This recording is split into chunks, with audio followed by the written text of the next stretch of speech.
গল্পের নাম অলস রাতুল। এক গ্রামে বাস করত রাতুল নামে এক লোক। গ্রামের সবাই তাকে চিনত তার অলসতার জন্য। কাজকর্ম তার একদম ভালো লাগতো না। একদিন রাতুলের মা তাকে ডেকে বলল, রাতুল, উঠো তো, ক্ষেতের কাজটা করে আয়।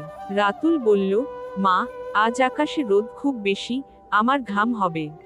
মা বিরক্ত হয়ে বলল, তাহলে অন্তত বাজার থেকে ডালটা এনে দে। সে বলে, পা ব্যথা করছে মা, কাল যাব। শেষে মা রেগে গিয়ে বলল, তুই যদি আজ কিছু না করিস, তাহলে খাবার পাবি না। রাতুল একটু ভাবল, তারপর বলল, ঠিক আছে, তাহলে আমি আজ উপোস করেই ঘুমাই। দিন যায়, রাত আসে। গ্রামের সবাই কাজ করে খায়, আর রাতুল অলসের রাজা হয়ে ঘরে বসে থাকে। কিন্তু একদিন তার ঘরে খাবার ফুরিয়ে গেল। কারো কাছে ধারও পেল না। তখন সে বুঝল, অলসতা মানুষকে ধীরে ধীরে কষ্টের দিকে নিয়ে যায়। পরদিন সকালে সে নিজে থেকেই উঠে পড়ল, খেতে গেল কাজ করতে।